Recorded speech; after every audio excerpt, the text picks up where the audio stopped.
Girassol Jornal, segunda-feira, boa noite. Hospital Cardeal do Nascimento, em Luanda, jornada de cirurgias complexas destinadas a crianças teve início hoje. Vai beneficiar 10 pacientes numa primeira fase. Maternidade Provincial de Cabinda já em funcionamento. Unidade tem capacidade de 120 camas para internamento. Formação superior, baixo nível de qualidade continua a ser motivo de preocupação. Estudantes voltam a alertar para o déficit de capital humano. Conta Geral do Estado 2024 analisada em Conselho de Ministros. Documento segue para a aprovação na Assembleia Nacional. Burkina Faso, ataques jihadistas causaram a morte de cerca de 50 civis desde maio, segundo a Human Rights Watch. Girassol Jornal, segunda-feira, 15 de setembro. Vamos informar. Bem-vindos.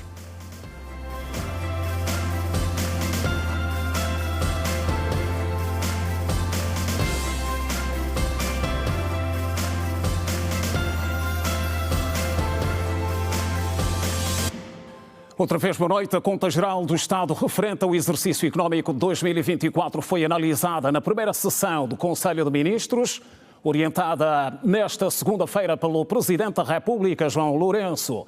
O documento que deve seguir para a aprovação na Assembleia Nacional demonstra o desempenho da arrecadação de receitas e execução da despesa nas diversas naturezas e categorias, bem como o impacto económico e social da execução do Orçamento Geral do Estado 2024.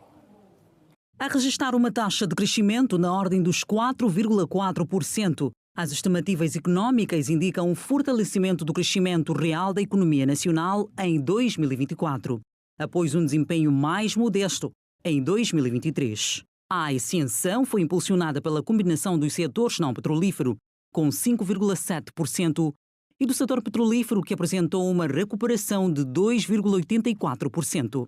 O comunicado final do Conselho de Ministros aponta que a taxa de inflação nacional em finais de 2024 situou-se nos 27,5%, ao passo que a taxa de câmbio registrou um comportamento estável, mantendo-se em torno dos 800 kwanzas face ao dólar ao longo de vários meses. Já a taxa de desemprego reduziu na ordem de 30,4%, como resultado do impacto da atividade económica, tendo sido gerados cerca de 1 milhão de empregos.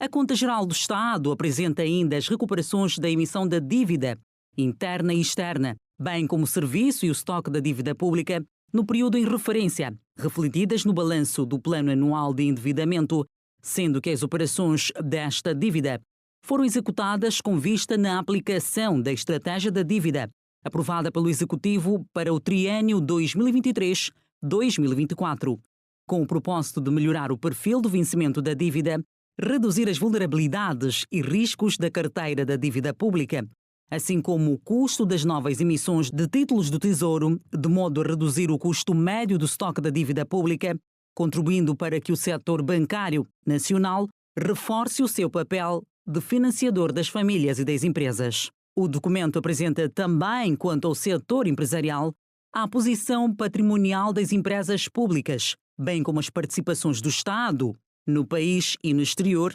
abordando os resultados do programa de privatizações PROPRIF e detalhando as subvenções do Estado nos diversos setores da economia.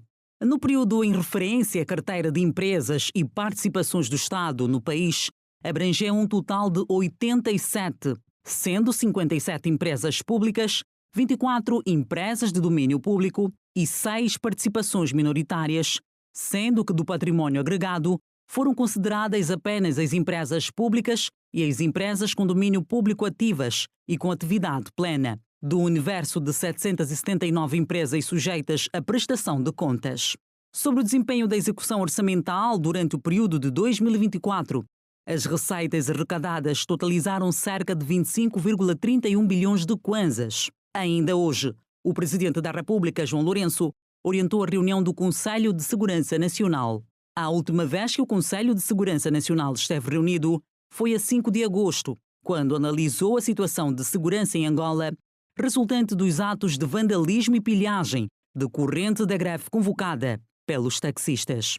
A registrar uma taxa de crescimento na ordem dos 4,4%, As estimativas económicas indicam um fortalecimento do crescimento real da economia nacional em 2024, após um desempenho mais modesto em 2023. O Presidente da República, João Lourenço, concedeu nesta segunda-feira audiência aos embaixadores da República de Espanha e da República Popular de Cuba, respectivamente. Em encontros separados, os novos diplomatas apresentaram ao chefe de Estado as cartas credenciais e reafirmaram o interesse de elevar os níveis de intercâmbio com Angola. Num primeiro momento, João Lourenço recebeu Manuel Lobo, que trouxe uma missiva do rei da Espanha, Filipe VI. Filipe VI, com mais de 38 anos de relações bilaterais com Angola, o país espanhol espera ver um maior acréscimo na participação de empresas espanholas em Angola. Manuel Lobo falou do estado das relações e dos passos subsequentes para o aprofundamento. Falamos do seguimento da Conferência de Financiamento para o Desenvolvimento que foi organizada em Espanha no fim de junho, onde as posições de Angola, a União Africana e Espanha estão alinhadas. Uma conferência que vai ter de alguma maneira seguimento com a próxima conferência sobre infraestructuras, financiamento de infraestructuras, que vai ter lugar também aqui em Luanda. Falamos depois também de alguns projetos de cooperação bilateral no âmbito econômico. Também falamos do corredor de Lobito e, muito importante também, da próxima cimeira União Africana, União Europeia, que vai ter lugar aqui também ao fim do mês de novembro. Iniciadas na década de 1970, durante a luta de independência, Angola e Cuba assinalam em novembro 50 anos de relações e cooperam em diferentes domínios como a segurança, a educação, saúde, os transportes, as obras públicas, a construção, o petróleo, o desporto, a cultura, o turismo, a agricultura e, mais recentemente, em plataformas multilaterais como a Cooperação Sul-Sul, onde a solidariedade e a amizade têm servido de alicerce para uma colaboração que se pretende cada vez mais firmada. Sobre temas bilaterales, temas de cooperación, de cómo le informé al presidente de lo que, en términos generales, lo que estamos haciendo desde el punto de vista de cooperación bilateral para materializar los consensos y los intercambios que sostuvieron Su Excelencia Presidente Lourenço y Su Excelencia Presidente Díaz-Canel en las oportunidades que se han visto en el 2023, básicamente cuando la visita del presidente cubano aquí a Angola y después la visita en septiembre de 2023 del presidente, Su Excelencia Presidente Lourenço, allá a Cuba.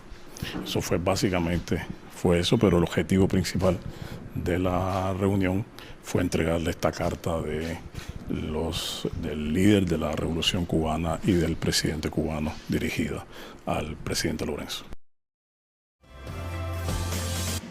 Ora, e falamos a seguir de ensino superior. Cresceu a procura nos últimos anos, mas a questão qualidade continua a dominar as preocupações. A nossa equipa ouviu nesta segunda-feira estudantes a respeito do nível de qualidade do nosso ensino superior.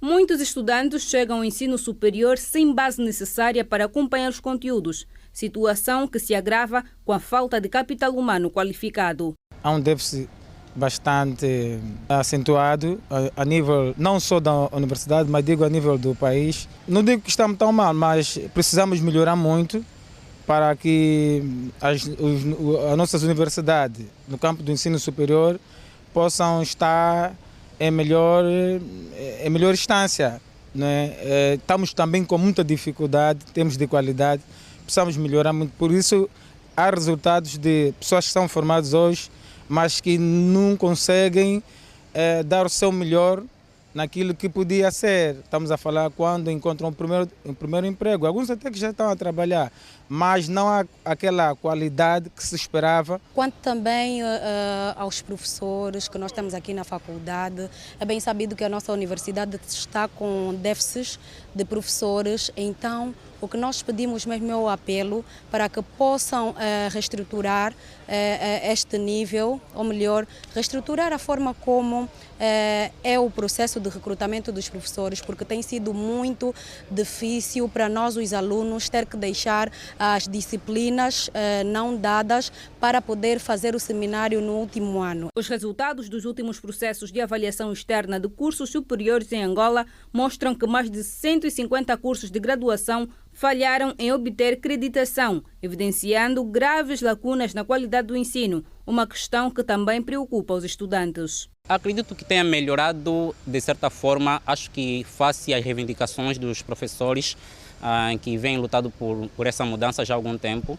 Então, de lá para cá, tem havido sim melhoria, não tão significativas, mas melhorias claramente notáveis. Eu digo que ainda tem muito déficits esses que precisamos superar agora, que é para não matarmos a sociedade amanhã, né? Não digo que estamos tão mal, mas precisamos melhorar muito. A qualidade do ensino cá em Angola, sinceramente, ainda é precária. A qualidade de ensino, numa perspectiva, está boa.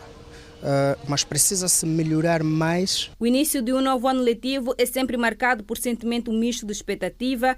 Entre as principais expectativas, os estudantes desejam que o custo do preço das propinas baixe, a questão do sistema para verificação de notas e acabar com as burocracias para que se consiga tratar certos documentos. Eu queria que baixassem mesmo os preços, né? E as propinas, porque visto que a subida de propinas tem também dificultado muitos alunos, né, a frequentarem as aulas, por causa do táxi, que também já está elevado. Então, se baixarem um bocado a propina, com certeza eles conseguirão conciliar, né, o táxi e também a propina. Devia-se melhorar mais concernente ao sistema, que muitas vezes tem falhado, e questões estruturais. Em termos administrativos, esperamos que o próximo ano letivo seja diferente do que foi o ano passado. Eu vou falar sobre tudo com estas novas políticas introduzidas pelo Executivo, no âmbito da melhoria ou requalificação dos antigos edifícios, das faculdades, sobretudo da Universidade de Agostinho Neto, quanto à qualidade de ensino, quanto aos investimentos para a aprendizagem dos novos estudantes. Que está-se a mudar as infraestruturas, agradeceria que também a universidade mudasse o sistema de ensino ou que mudasse também o sistema de trabalho. Para muitos, o problema começa bem antes da universidade. O ensino básico, especialmente nas redes públicas, enfrentam dificuldades históricas que vão desde infraestrutura precária até a carência de professores qualificados. E o assunto domina a análise que se impõe hoje no Girassol Jornal. Está connosco o Dr. Adálio Francisco, é docente universitário. E vamos nos olhar, doutor, boa noite, bem-vindo. Do ponto de vista de análise para essa questão, a qualidade do nosso ensino superior. Pois, infelizmente, a qualidade ainda vai continuar a dominar o grande debate no que toca ao ensino superior. Mas temos que ter em conta que, quando falamos de ensino superior, ele é um subsistema. Existe o outro subsistema que é o ensino geral. Portanto, o estudante deve chegar à universidade com bases sólidas para enfrentar este novo ciclo, não é? E nos debatemos com problemas muito sérios no que toca à qualidade do estudante que chega até ao primeiro ano da universidade. Nós temos nas nossas universidades estudantes que chegam à sala de aula, mas que têm problemas de fundamento de ortografia, portanto, começam a escrever com letras minúsculas, não respeitam a pontuação, não é? E, aliás, não é que não respeitam, portanto, não sabem, né, portanto, a importância da pontuação. Portanto, são questões muito básicas, muito pequenas. O que é que terá falhado, doutor, concretamente? Já que sabemos que já se fez um grande investimento, aliás, continua a ser feito um grande investimento a nível do ensino superior. Sim. Até agora, o que é que tem falhado? De facto, tem havido, nos últimos tempos, algum investimento, sobretudo no que toca às infraestruturas. Aliás, a peça demonstra mesmo isto, numa das faculdades da Universidade de Agostinho Neto, não é? Portanto, mas o problema não é só este. Estará errado na forma como tem sido direcionado esse investimento? Sim, o problema é que para a qualidade concorrem vários fatores, não é? As infraestruturas é um delas, mas nós temos a questão da formação, não é? A formação e capacitação contínua dos docentes, não é? Mas também, claro, vermos aqui o próprio estudante, não é? A própria matéria de trabalho. Portanto, é importante continuarmos a apostar na formação dos docentes universitários, na qualificação, mas também trabalharmos com o ensino de base para que o estudante chegue à universidade com bases sólidas. Nós, às vezes, perdemos tempo na sala de aula voltando para questões do ensino fundamental, quando devíamos ensinar ciência. Não é? Mas, então, são esses constrangimentos, mas temos que, de facto, ultrapassar isto. Temos também que atingir um ponto em que, temos que ver o critério, o perfil de entrada do professor universitário. Nós ainda admitimos professores licenciados para o ensino superior, que noutras realidades já muito mais consolidadas isto já não acontece. Portanto, o professor universitário deve ter o grau mínimo de mestre, não é? Porque isto também é uma variável de qualidade. O licenciado, de facto, tem a licença para a pesquisa, mas que não é ainda suficiente para assumir, e nós temos aqui isto ainda uma realidade, dadas as nossas especificidades enquanto sociedade, enquanto país, mas que temos que caminhar para ir ultrapassando. E, aliás, aqui é fundamental também a própria política de formação de quadros.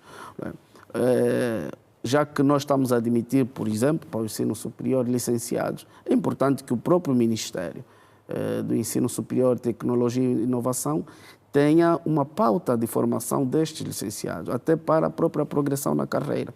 Mas concorrem aqui todos esses fatores, desde o fator humano, infraestrutura, condições de trabalho. Estamos a falar de bibliotecas, laboratórios. Aqui já estamos a ver a qualidade mais numa componente das capacidades, né, do perfil de saída do estudante que entra para a universidade. Pois, doutor Adalho, esta análise acontece num contexto em que praticamente fala-se de déficit de qualidade de capital humano, para o nosso caso particular, e a necessidade de se inverter este quadro?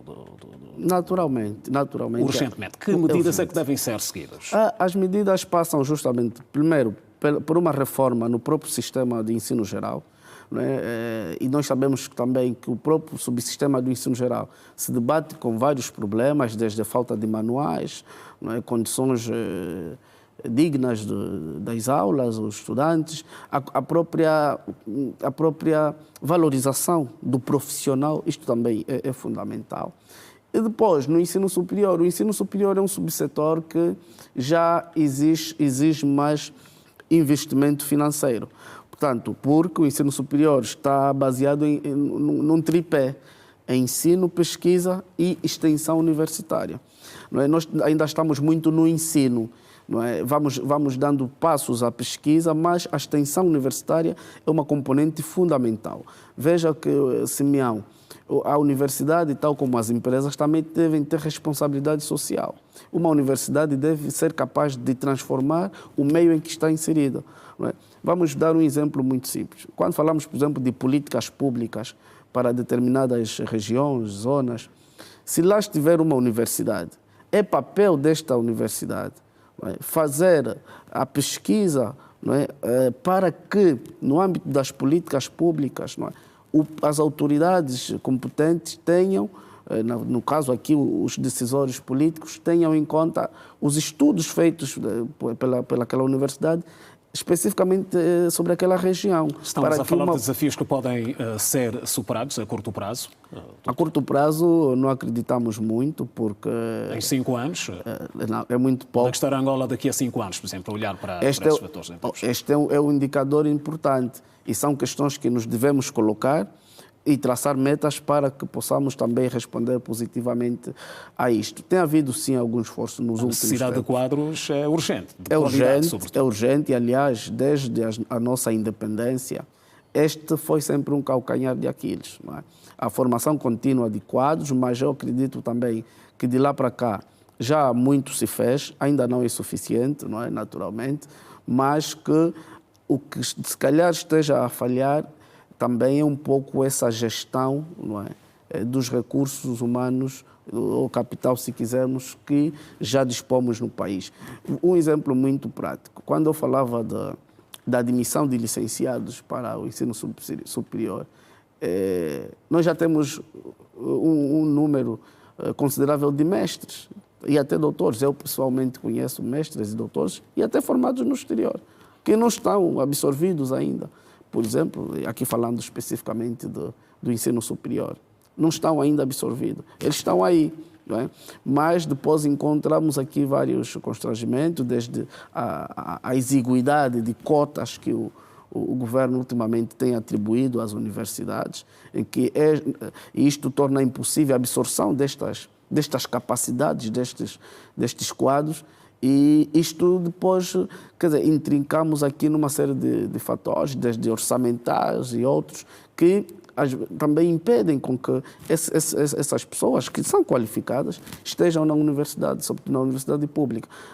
A universidade privada já tem também algumas particularidades, não é? Por ser, antes de mais nada, uma empresa, e aqui também a questão da qualidade. Temos que, o ensino superior, sei que está em curso um processo de avaliação externa, não é? Mas para as universidades privadas, o grande calcanhar daquilo é que não há muito rigor nos processos de admissão, porque o estudante não é um mero estudante, mas sim é também um cliente, e tem havido, em algumas universidades,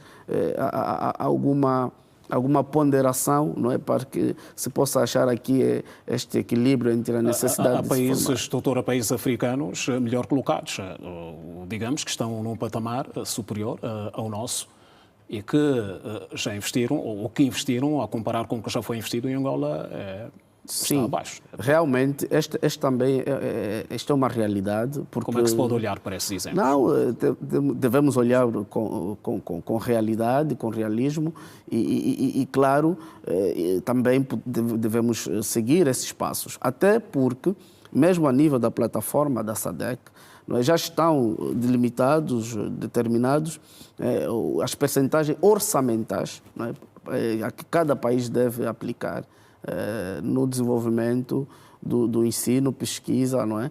E claro que Angola tem encontrado alguma dificuldade em cumprir estas metas.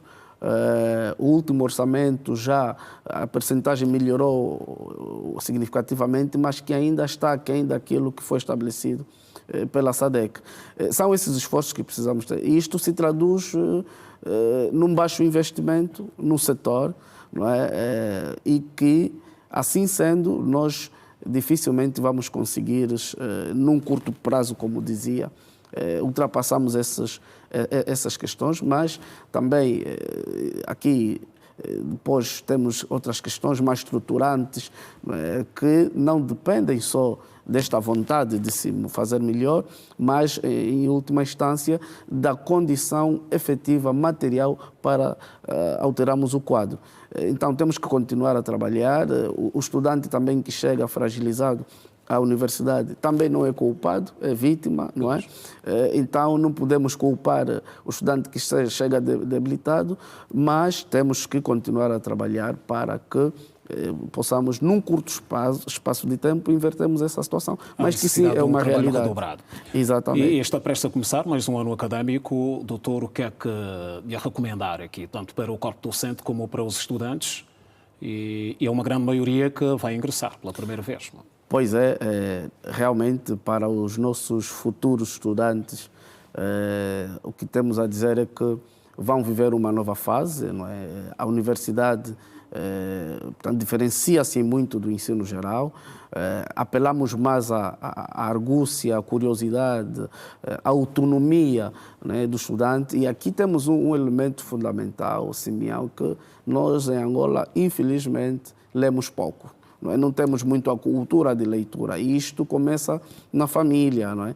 Começa de tenridade. É preciso cultivarmos a cultura de leitura, porque não se pode fazer pesquisa, não se pode melhorar conhecimentos se não formos amigos de leitura. Então, para os nossos estudantes, sobretudo, e esta tem sido também a nossa dificuldade junto dos estudantes, é convencê-los de que precisam ler muito mais, porque só assim vão desenvolver capacidades que têm que ver com a interpretação, a compreensão, a argumentação. Isto é fundamental. Essas habilidades que para um estudante é indispensável.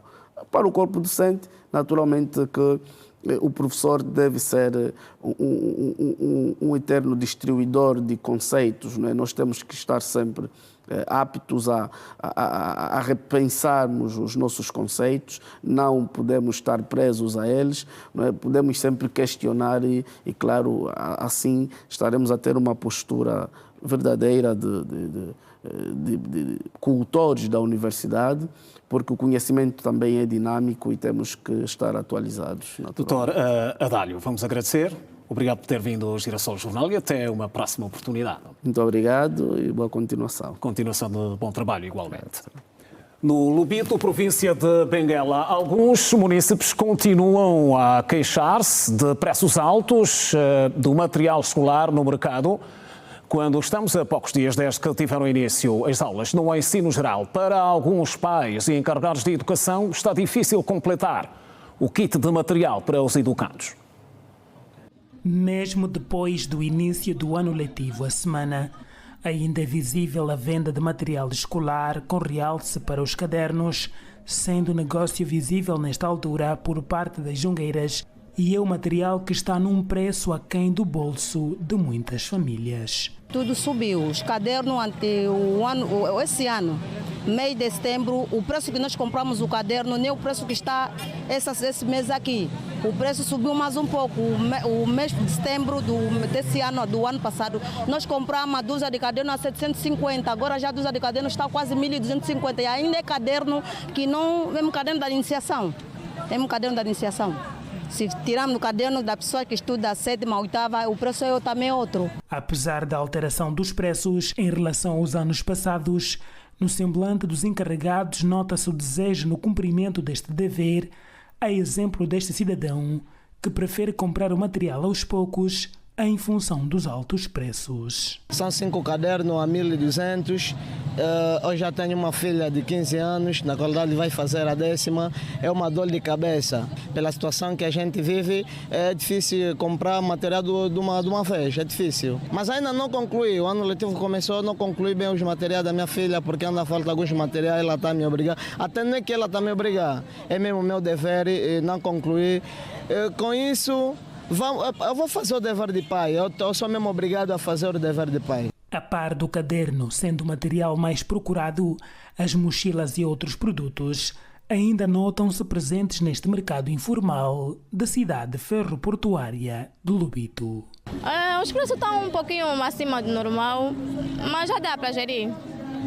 Em relação aos outros anos, como é que está? Em relação aos outros anos, já esteve melhor, mas agora os preços estão mais caros, estão mais caros mesmo, sim. Protege, estou a ver aqui a cadeira, a mochila, quanto é que eu comprei? A mochila comprei a 3.500 e a cadeira comprei a 1.500. Já viu os preços dos cadernos, como é que estão? Os preços dos cadernos, depende de cada tipo de caderno, mas está um pouco acessível. Cidadãos na cidade de Lubito falam dos altos preços dos materiais escolar em relação aos anos passados, o que está a obrigar os encarregados com baixo custo a adquirirem aos poucos.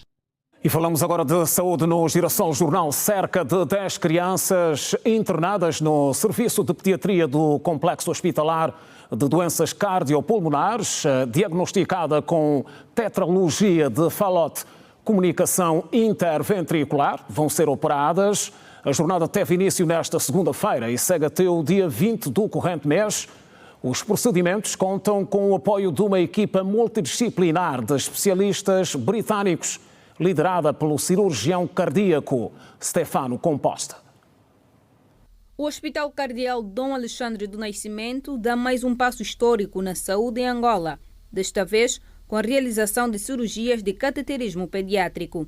Das crianças foram selecionadas para serem operadas de hoje até o dia 20 do mês em curso. A novidade para estas cirurgias é a chegada do cardiologista que vai realizar pela primeira vez a cirurgia de cateterismo em crianças.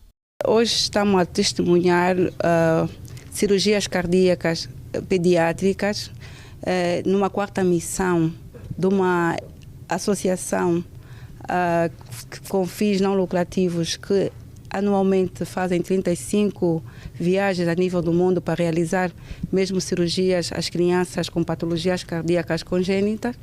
E nesta unidade hospitalar, que é o Cardeal Dom Alexandre do Nascimento, neste momento estão na 4ª missão.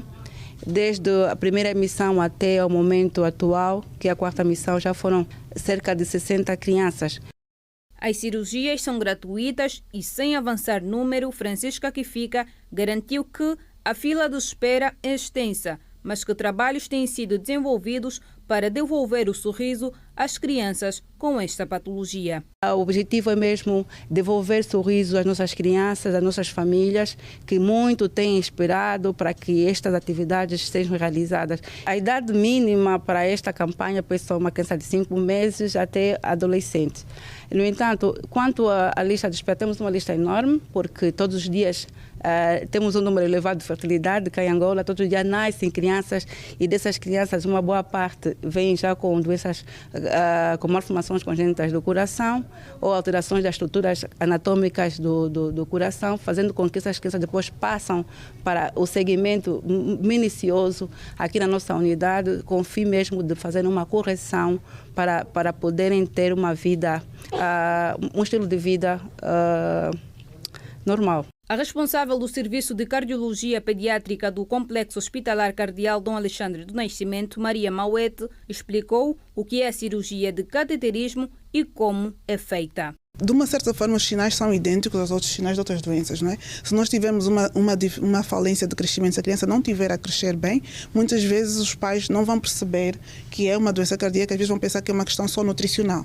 E depois eles vão procurar um médico, né, é o médico que tem que conseguir direcionar para ser ou carência nutricional ou doença cardíaca. Por outro lado, as infecções respiratórias. Essas crianças, o mais comum é terem infecções respiratórias, terem pneumonias, terem quadros gripais constantes. E muitas vezes não se percebe, o médico ou a entidade da assistência de saúde que vai receber não percebe logo que pode se tratar de uma dessas situações e então a criança fica ali sempre a internar com pneumonias e afinal no fundo tem uma doença cardíaca. Estas cirurgias estão a ser possíveis devido ao apoio da Fundação Gianni Gaspar Martins, que atua nas áreas da saúde, educação e desporto. E desta vez a cooperação consiste em garantir toda a logística à equipa composta por vários médicos. O que a Fundação faz é garantir a estadia dos médicos cá em Angola, garantir a logística, transporte, para que eles consigam fazer as cirurgias.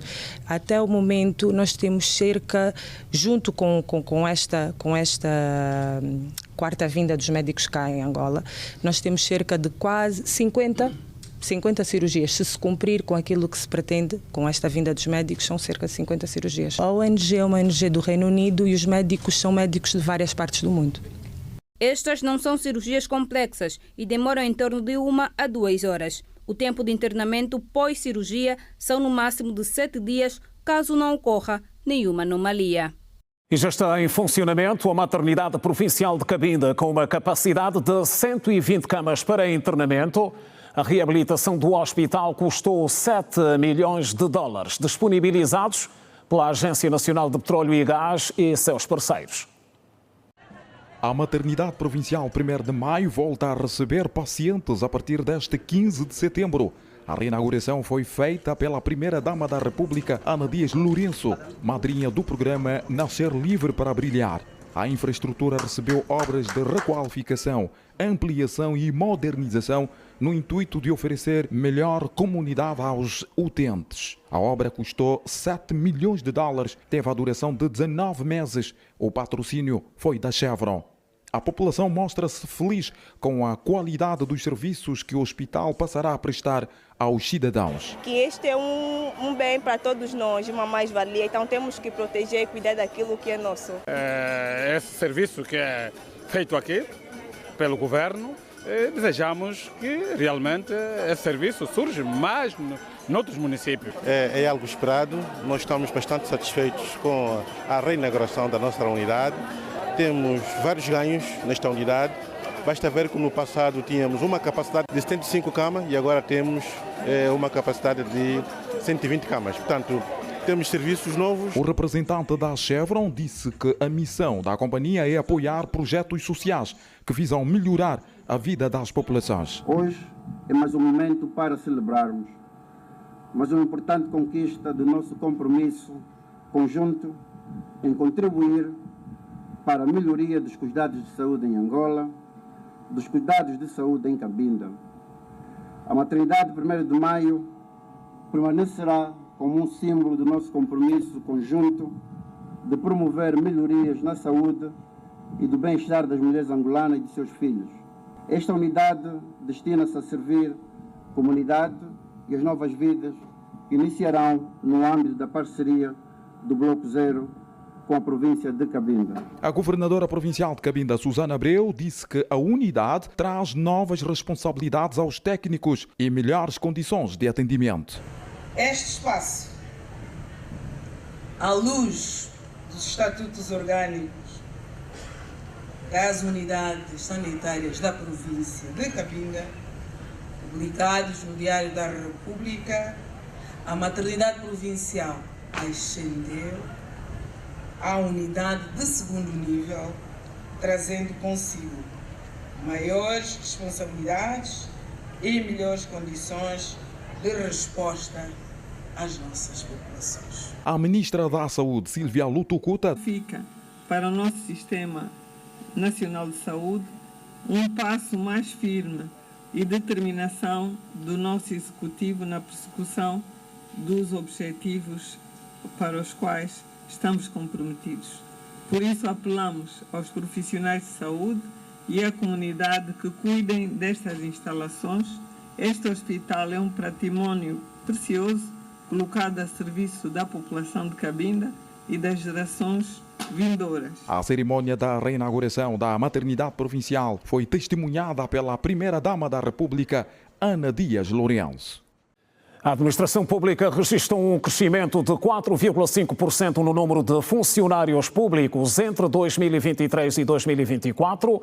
Trata-se do maior aumento registrado nos últimos anos, o que, segundo o governo, representa um reforço na regularização dos vínculos laborais. São dados apresentados nesta segunda-feira pelo secretário de Estado para a Administração Pública durante o briefing realizado pelo Ministério da Administração Pública, Trabalho e Segurança Social. O secretário de Estado fez saber que a Administração Pública registrou em 2024 um total de 426.632 funcionários públicos e agentes administrativos. Destes, 96.645 a distritos de administração central e 329.987 a distritos de administração local. 56,5% dos funcionários públicos são do género masculino, um desequilíbrio que revela, segundo o secretário de Estado Domingos Felipe, a necessidade da implementação de políticas de recrutamento e promoção que reforcem a igualdade de oportunidades entre géneros. Entre 2023 a 2024, a administração pública registrou um crescimento de 4,5% no número de funcionários públicos, o maior aumento nos últimos anos, evidenciando-se assim um reforço na regularização dos vínculos laborais. Este evento está essencialmente ligado com a aprovação da Lei de Bases da Função Pública, que estabeleceu uma disposição transitória, permitindo assim que aqueles agentes que estavam adscritos à função pública em regime de contrato passassem a integrar o quadro definitivo. Denotamos que 56,5% dos funcionários públicos são do género masculino, enquanto que 43,5% pertencem ao género feminino, evidenciando a predominância masculina no funcionalismo público. Este desequilíbrio revela a necessidade da implementação de políticas de recrutamento e promoção que reforcem a igualdade de oportunidades entre géneros, contribuindo para um quadro mais equilibrado na função pública. Sobre a atualização de categorias, foram analisados 38.960 processos, com uma aprovação de 38.122 processos, correspondendo a 92% dos previstos.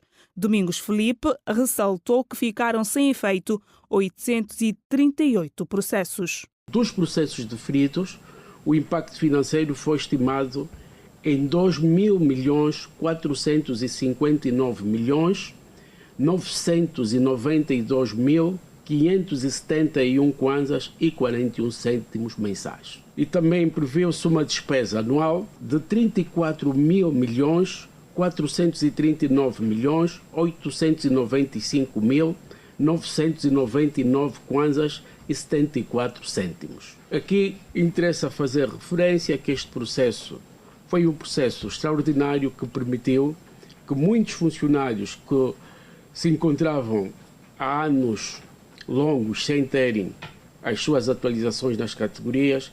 O secretário de Estado para a Administração Pública, Domingos Felipe, salientou que a proposta do novo regime sobre o recrutamento vai consagrar critérios inovadores na estruturação das carreiras do regime geral.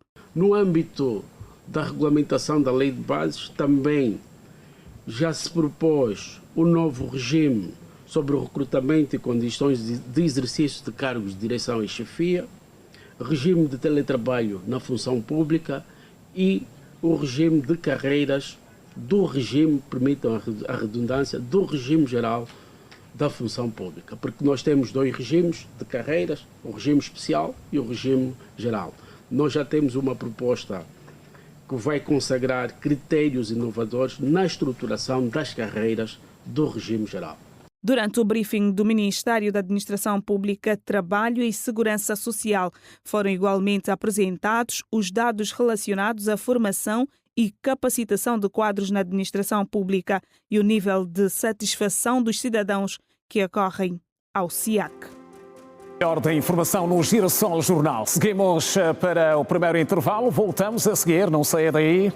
Até já.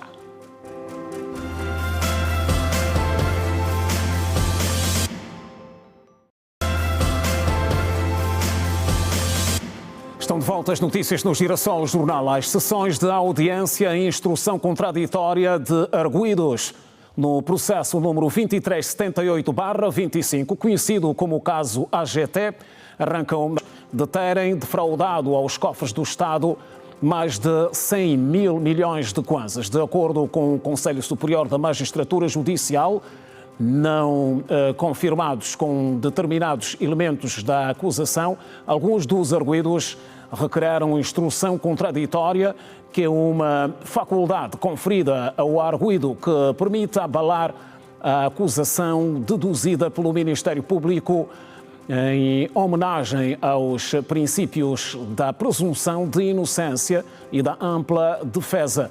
As audiências serão reservadas estritamente aos sujeitos processuais, apesar de já ser pública a acusação, os factos e diligências requeridas em fase de instrução contraditória são blindados pelo segredo de justiça. Segundo o Tribunal de Comarca de Luanda, pelo número de requerimentos de instrução contraditória, prevê-se que sejam necessárias mais de 7 sessões de audiência.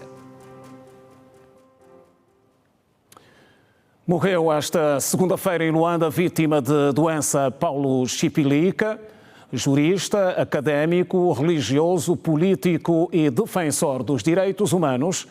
Paulo Chipilica ocupou durante 12 anos o cargo de Ministro da Justiça no anterior governo e foi o primeiro provedor de justiça de Angola ao longo de 13 anos. Nascido em 21 de dezembro de 1939, era jurista de profissão, formado pela Faculdade de Direito de Lisboa em 1976. Foi uma das figuras mais marcantes do direito e da política angolana contemporânea.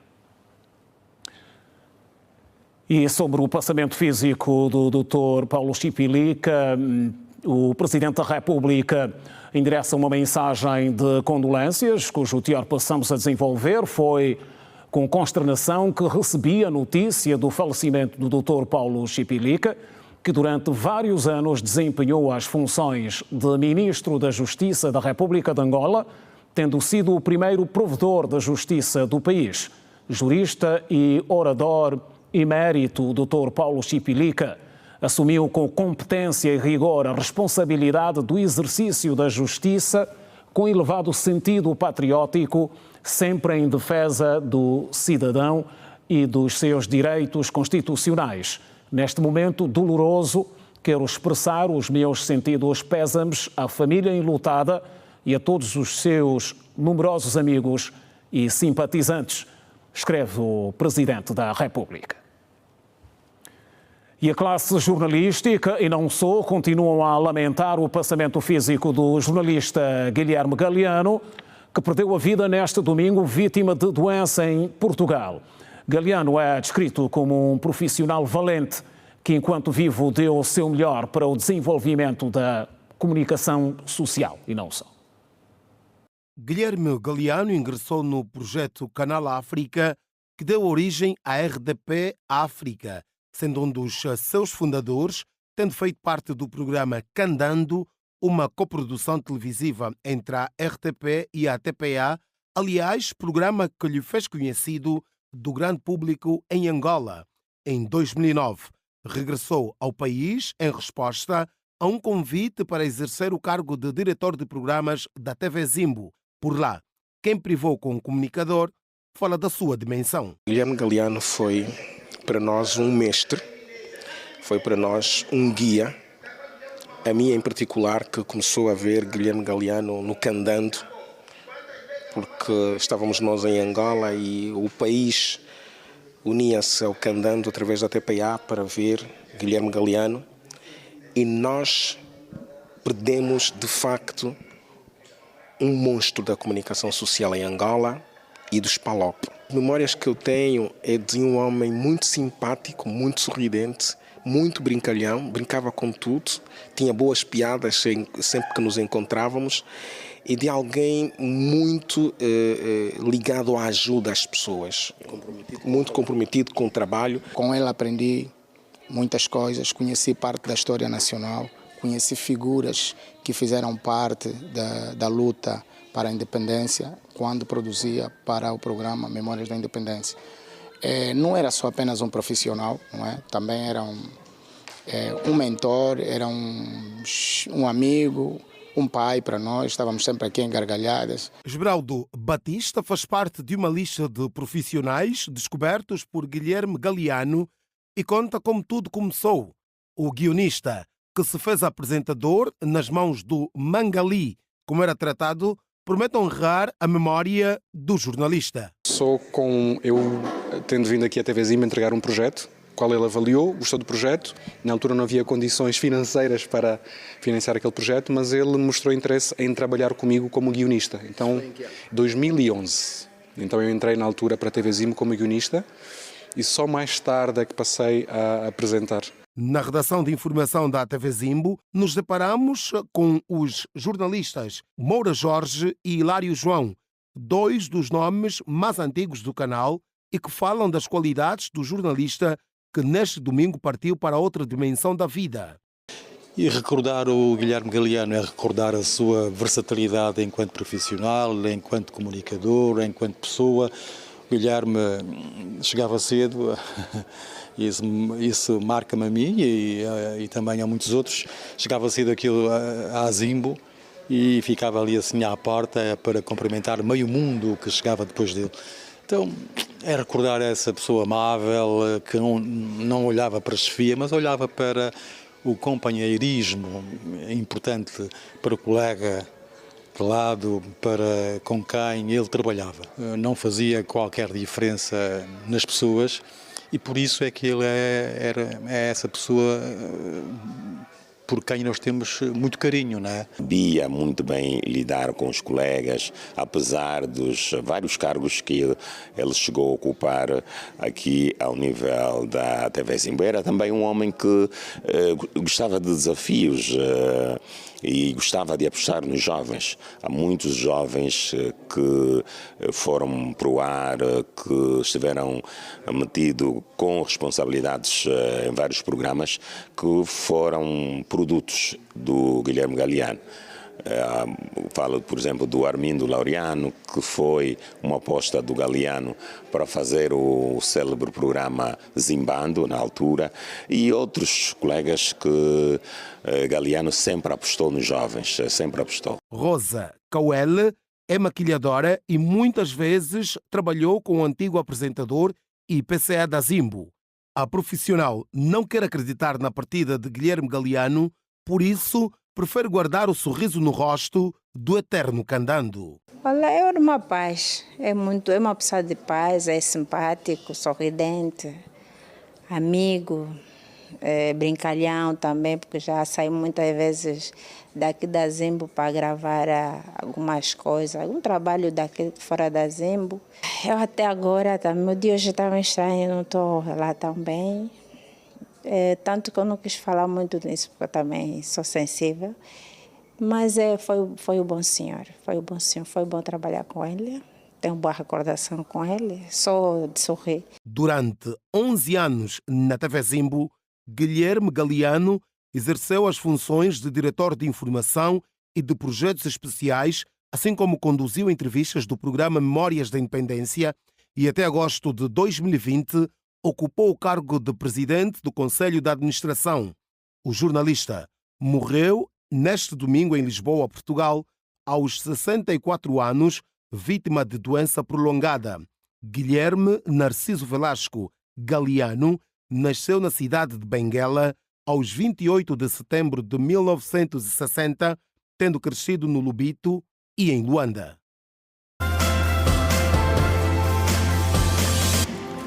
Já de volta, saudações renovadas. Atualidade fora de portas, cerca de 50 civis morreram desde maio, vítimas de 3 ataques jihadistas no norte do Burkina Faso, informou hoje a Human Rights Watch.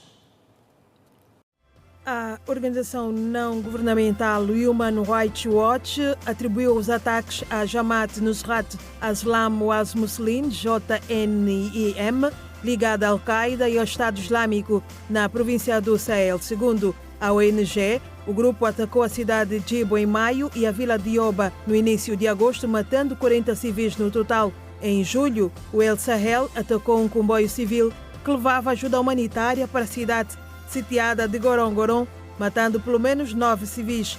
A Human Rights Watch disse que esses ataques violavam o direito internacional humanitário e eram, obviamente, crimes de guerra. Burkina Faso é governado por uma junta militar há quase 3 anos. Sob o governo de Ibrahim Traoré, os líderes militares prometeram eliminar a violência e restaurar a segurança, mas ataques mortais ainda assolam o país. Além de grupos jihadistas, os militares também foram acusados de matar civis. Em março, a organização não governamental Human Rights Watch afirmou que as forças do governo de Burkina Faso mataram pelo menos 100 civis no oeste do país. A organização também pediu à União Africana que pressione Burkina Faso para que forneça uma resposta apropriada a esses abusos repetidos.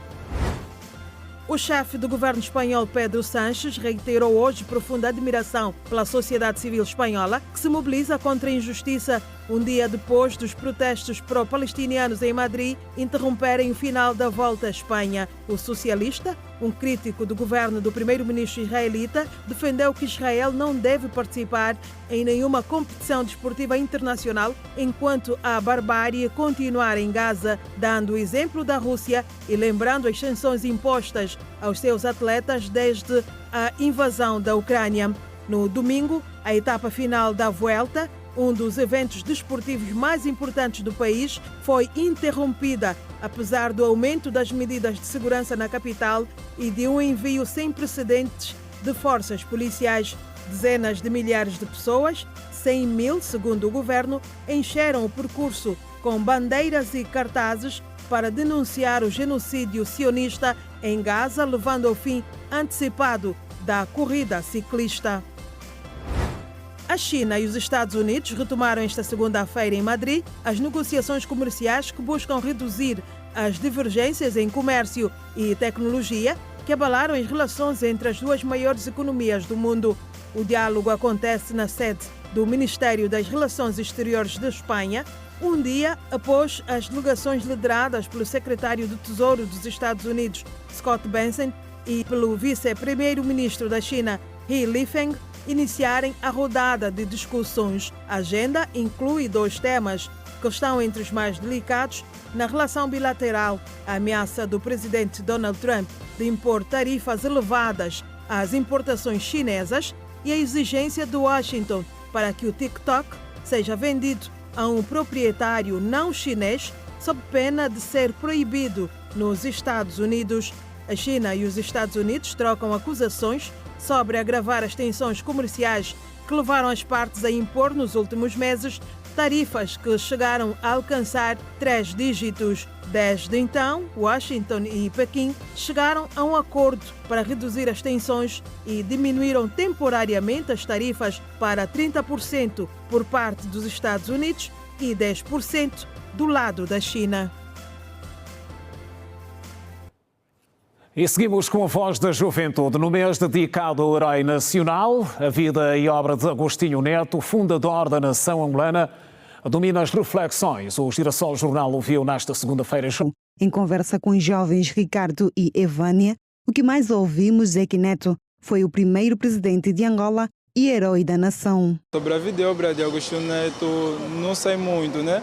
Mas pelo que eu sei, foi que ele foi um dos primeiros presidentes de Angola e que foi um dos fundadores do MPLA e que ele também escreveu muitas obras boas, né, que até agora nós estudamos e estamos indo estudando, e que ele foi um líder e um herói nacional. Eu sei, Agostinho Neto foi o nosso primeiro presidente da República, foi um herói muito importante, lutou pelos nossos direitos. Mas há quem tem um conhecimento mais profundo da figura de Neto. É o caso do jovem Manuel Congolo, que conta ao pormenor tudo o que sabe. Dr. Antônio Agostinho Neto é uma marca nacional e sabemos que o dia 17, né, marca o dia 17 de setembro de 1922, marca a data em que Sua Excelência Presidente nasceu.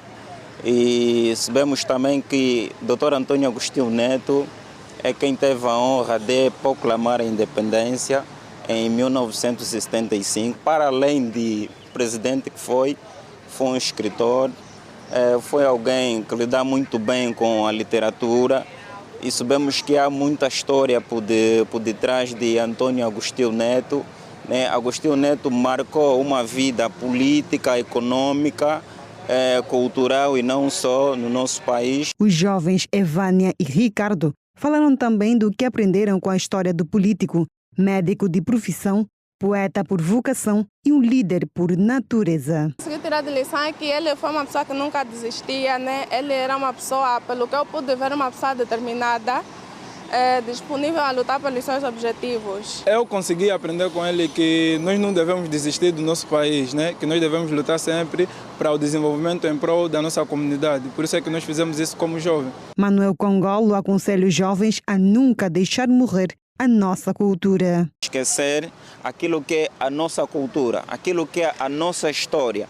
E Dr. Antônio Agostinho Neto é a história do país. Dr. Antônio Agostinho Neto tem muitas mensagens, tem muitas obras literárias, né, que muita gente desconhece, que estão ali por todo o canto do país, sua história de vida, suas obras literárias. Então eu aconselho aos jovens a lerem. Se estivesse vivo, o Dr. Antônio Agostinho Neto completaria no dia 17, ou seja, quarta-feira, 103 anos. Neto foi autor de várias obras como Sagrada Esperança, A Renúncia Impossível, 4 poemas de Agostinho Neto e tantas outras. Conhecido como o herói da nação, a sua trajetória ficou interrompida com a sua morte prematura a 10 de setembro de 1979, vítima de doença. E assim foram as notícias no Girassol Jornal. Segunda-feira, 15 de setembro. Voltamos amanhã à mesma hora, 19h45. Boa noite.